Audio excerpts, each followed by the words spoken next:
Here's Imagine a piece you're of the puzzle 40,000 that years almost old. never Not gets literally. enough credit. Imagine you're Community. a person living 40,000 Humans years are ago. social survivors. No hospitals, not just no biological pharmacies, ones. no Advil in the medicine Anthropological evidence. You wake up one including morning with a skeletons fever, showing and signs the of closest survived thing to a injuries doctor and is an illnesses elder that who would have once made someone watched their unable to grandmother hunt chew or on some gather tree for bark. weeks or months. So here's the tells real us something question. powerful. If medicine Someone as we know was it feeding didn't them. exist, Someone how did was anyone protecting them. survive long enough for us Someone to be was here at caring all? for them while they Turns out, recovered. our ancestors There's a weren't famous nearly as example, helpless as we often like to called think. the broken femur Let's not test. sugarcoat it. A modern Life anthropologist was hard. once pointed out that a Historians healed broken estimate that femur for most of is human the first history, real sign of roughly civilization. a third to half of all because children in the wild, didn't make it to a broken adulthood. leg is a death Infections, sentence. parasites, You can't run from childbirth predators. complications, You can't hunt. contaminated You water, can't gather water. Sickness was the number one A healed killer. femur Full means stop. someone stayed. But here's the Someone twist helped. that surprises most people. That's not just survival The average instinct. life That's expectancy number compassion. you've probably And it heard, may have been like just as cavemen important to only human lived to survival 30, as are any misleading. herb or root. That number is Isolation dragged way of the down sick by was also infant mortality. practiced. Early If a person instinctive survived quarantine, childhood, they had a communities real shot noticed at that living when into someone their got 60s sick or after even being 70s. near another sick person, Some anthropologists distance studying seemed to modern help. hunter-gatherer groups, They didn't know like about the viruses Hadza or in bacteria. Tanzania, have They found just elders noticed the living pattern, well past and 70. pattern recognition So the was question ancient isn't medicine's just, greatest how did they tool. survive plagues? It's how did they survive it all with zero modern medicine? And the answer is, they weren't working with zero. They were working with thousands of years of accumulated trial and error. Long before pharmaceutical companies, nature was already stocked with medicine. Humans just had to figure out which plants worked and which ones would kill you. And they did, through generations of dangerous experimentation. Take willow bark. Ancient peoples across Europe, the Middle East, and North America chewed it or brewed it into tea to reduce pain and fever. Why did it work? Willow bark contains a compound called salicin, which your body converts into salicylic acid. Sound familiar? That's the active ingredient behind modern aspirin. People were essentially taking aspirin thousands of years before it had a name. Garlic shows up constantly in ancient medical texts, from Egypt to China, used to fight infections, and we now know garlic actually does contain compounds with antimicrobial properties. Honey was smeared on wounds because its low moisture and natural acidity make it genuinely hostile to bacteria. Modern hospitals still use medical-grade honey on certain wounds today. The Ebers Papyrus, an Egyptian medical text from around 1550 BCE, lists over 700 remedies, some based on real science, some based on superstition. That's the key thing to understand. Ancient medicine was a mix. For every real cure, there were also treatments based on magic, luck, or guesswork.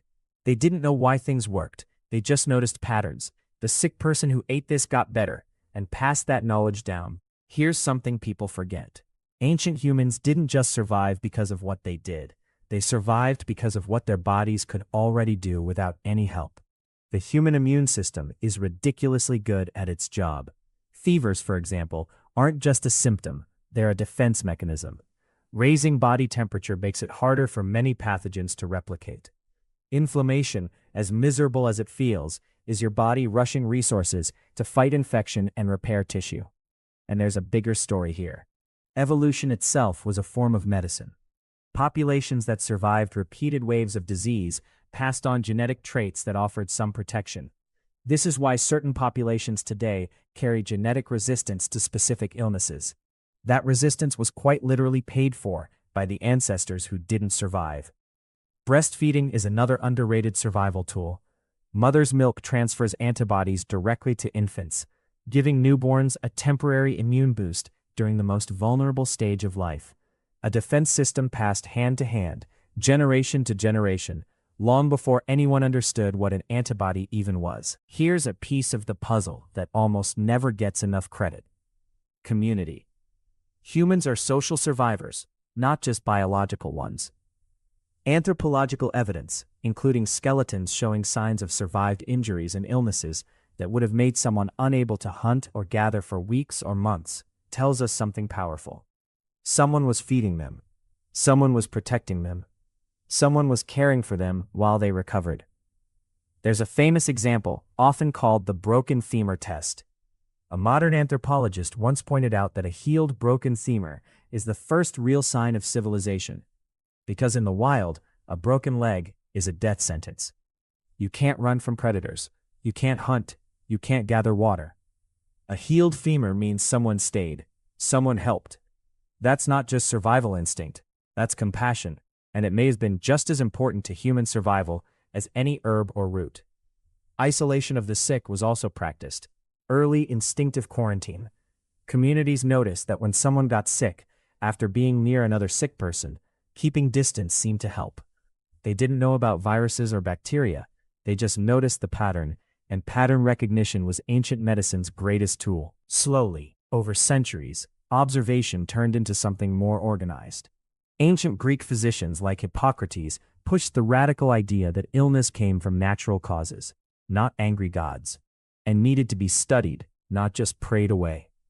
Centuries later, scholars in the Islamic Golden Age like Ibn Sina compiled massive medical encyclopedias that combined Greek, Persian, and Indian medical knowledge and were used as core textbooks in European universities for over 600 years.